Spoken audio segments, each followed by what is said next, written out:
गृहस्थ बड़ा या सन्यासी जीवन। प्राचीन समय की बात है। एक नगर में एक बहुत ही विचित्र राजा रहता था। उस राजा की एक बड़ी ही अजीब आदत थी। जब भी नगर में कोई साधु या सन्यासी आता था तो वह उसे बुलाकर पूछता था कि गृहस्थ बड़ा या सन्यासी। जो भी बताता कि गृहस्थ बड़ा है तो वह राजा उससे कहता था कि अगर ऐसा है तो फिर तुम सन्यासी क्यों बने, चलो तुम गृहस्थ बनो। इस तरह वह उस सन्यासी को भी गृहस्थ बनने का आदेश देता था।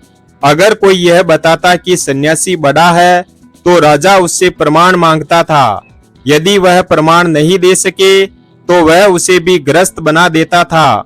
इस तरह कई संत आए और उन्हें सन्यासी से गृहस्थ बनना पड़ा। इसी बीच एक दिन नगर में एक महात्मा का आगमन हुआ।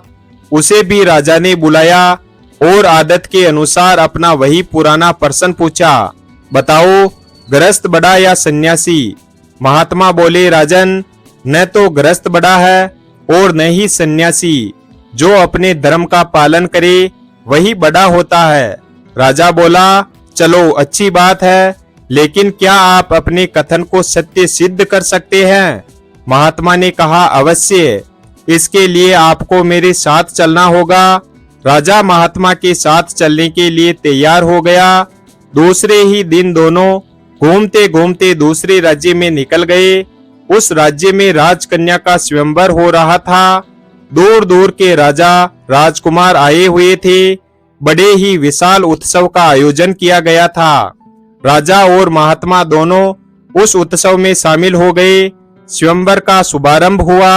राजकन्या राज दरबार में उपस्थित हुई। वह बड़ी ही रूपवती और सुंदर थी। सभी राजा और राजकुमार स्तब्ध होकर उसे देख रहे थे और मन ही मन उसे पाने की कामना कर रहे थे।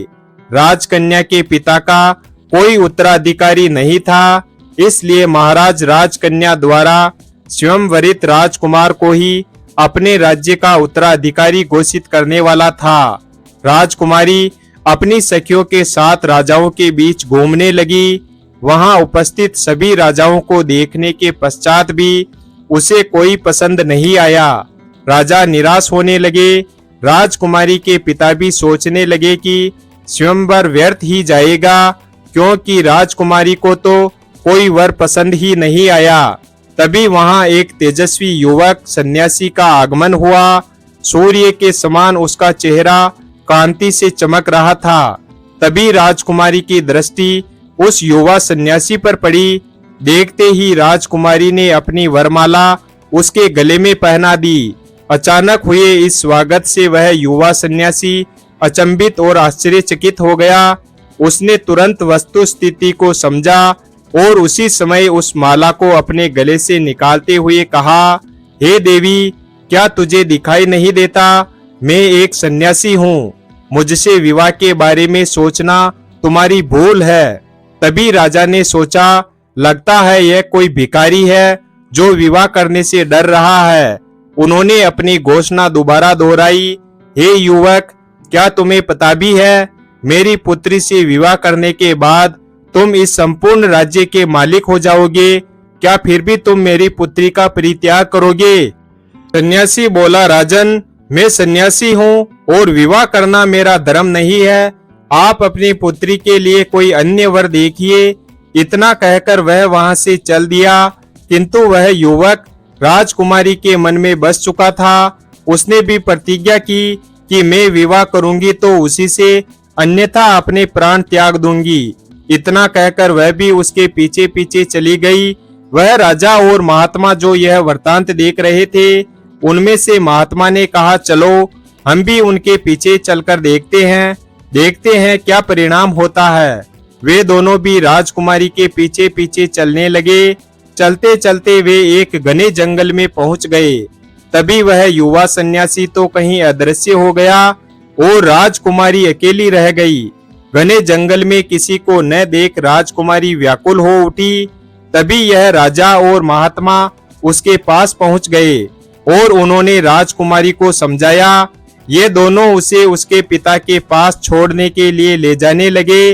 वह जंगल से बाहर निकले ही थे कि अंधेरा हो गया। सर्दी की काली अंधियारी रात थी। भटकते भटकते ये तीनों एक गांव में पहुंच गए। वे गांव के चौपाल पर जाकर बैठ गए। बहुत सारे लोग वहां से गुजरे, लेकिन किसी ने भी इन ठंड से ठिठुरते मुसाफिरों का हाल तक नहीं पूछा। तभी वहां से एक किसान बैलगाड़ी लेकर गुजरा। वह अपनी पत्नी और बच्चों के साथ खेत से घर आ रहा था। उसने देखा कि वे तीनों ठंड से ठिठुर रहे हैं।